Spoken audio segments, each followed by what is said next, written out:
नमस्कार, मैं हूं विकास और आप सभी का बहुत बहुत स्वागत है हमारी इस खास पेशकश में। आज हमारे साथ जो मेहमान मौजूद हैं उनके बारे में मैं ज़्यादा नहीं कहूँगा, बस इतना कहूँगा कि वो सुनते सबकी हैं लेकिन करते सिर्फ और सिर्फ अपने अम्मी जान की। बहुत बहुत स्वागत है न्यूज़ नेशन में आपका। Vikas, thank you very much for having me on the show. कैसे हैं आप? मैं थोड़ा तबीयत खराब है, अदरवाइज ऑलराइट है। शाहरुख, सबसे पहले तो मैं आपसे मतलब एक खुशखबरी की बात है कि लोग जो हैं इस फिल्म के प्रोमो को बहुत लाइक कर रहे हैं और ज़बरदस्त तरीके से ट्रेंडिंग हो रही है, हर जगह बात हो रही है। क्या सबसे अच्छा क्या अभी तक कॉम्प्लीमेंट मिला है इस लुक को लेकर या फिर प्रोमोज को लेकर, ट्रेलर को लेकर?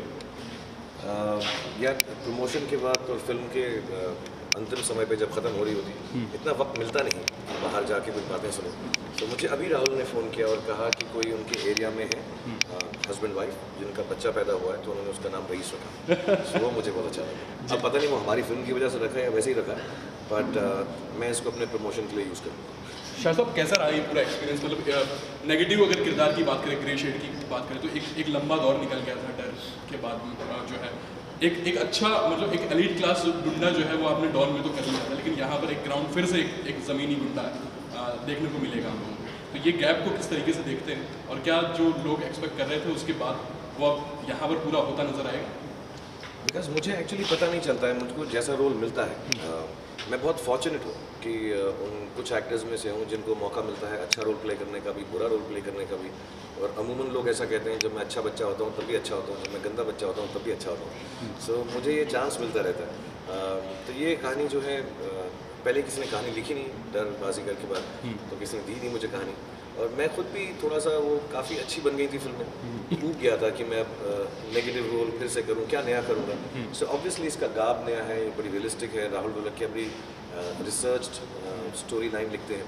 सो इस वर्ल्ड के अंदर ये थोड़ा अलग है, ग्रे शेड, और कुछ ग्लोरिफिकेशन नहीं है। मैंने कभी भी जस्टिफाई नहीं किया है पूरे कैरेक्टर को। डॉन भी ख़राब ही, और हम बड़े क्लियर हैं इस मामले में कि morally we should be correct कि यार ये बुरी ज़िंदगी है, बुरी दुनिया, लेकिन बुरे लोग होते हैं। और उसके अंदर हम कोई ऐसी चीज़ ढूंढ सकें, क्योंकि हर किसी में थोड़ी बहुत इंसानियत होती है। सो वो सब रिटेन करके it's interesting to play it. यार, मैं आई होप लोगों को पसंद आए। उसका काम नहीं, उसका धंधा नहीं, लेकिन जैसा वो कैरेक्टर है वो लोगों को पसंद है। शाह साहब, इस डायलॉग की बहुत बात हो रही है कि बनिया का दिमाग और मियाँ भाई की डेयरी, इसके मायने के किस तरीके से फिल्म में दिखाए गए हैं? थोड़ा सा अगर बताएं, फिल्म देखने के बाद तो लोगों को पता लगेगा।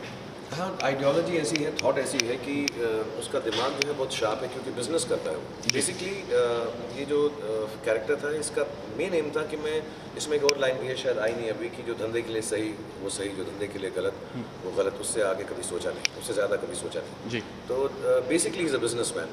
तो उसका जो दिमाग है बड़ा शार्प है। So he is very good with business. उसके आइडिया जो है बिजनेस को इनोवेट करने के, हालांकि बिजनेस ख़राब है लेकिन उसके आइडियाज़ बहुत अच्छे हैं। और कभी कभार एक बिजनेसमैन का रिस्क लेना बहुत ज़रूरी होता है कि यार, ऐसा बोला जाता है कि बड़े बिजनेस के लिए रिस्क लेना बहुत ज़रूरी होता है। तो उसकी डेयरिंग वो वाली है कि वो डेयर भी कर जाता है कभी कभी वो करने के लिए काम, जो एक सीन आएगा जब उसका दोस्त उसको बोलता है हमको ऐसा नहीं करना चाहिए, इसे नहीं यार हम करते हैं, क्योंकि बनिएगा दिमाग और मियाँ भाई की डेयरिंग है, अपने दोनों है हमारे पास।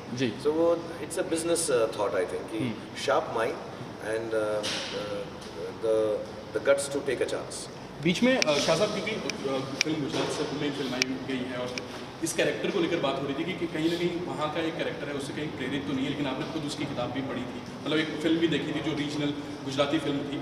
तो क्या वो डिफ्रेंशिएट होता है कि मतलब क्योंकि बिल्कुल डिफरेंट लग रही है, उससे तो अलग ही लग रही है? नहीं, मैंने फिल्म ही देखी थी।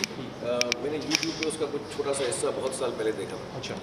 मगर मुझे मालूम नहीं है इतना, क्योंकि यार ये बहुत ही फिक्शनल है। क्योंकि समवेयर डाउन द लाइन मैं जेन्युइनली खुद भी मॉरली थोड़ा सा रॉन्ग फील करूँगा कि मैं ग्लोरीफाई करूँ उस चीज़ को जो कई लोगों को गलत लगता है, उनकी सेंसिटिविटी को हर्ट करूँ। तो हम फिल्म इसलिए बनाते ही नहीं हैं। तो ये ऑब्वियसली बहुत सारी रिसर्च है जिसमें पूरे देश भर के अंदर बूटलेगिंग जो होती है उन चीज़ों से जर्नलिस्ट ने चीज़ें लेकर डाला हुआ है, तो वो शायद थोड़ी असली है, बट किसी एक कैरेक्टर पे बेस्ड नहीं है। और मैं मजाक से सबको ये बोलता हूँ कि दुनिया में कोई ऐसा असली कैरेक्टर हो ही नहीं सकता जो पटका साफा लगा के इतना खूबसूरत जालिमा गाए।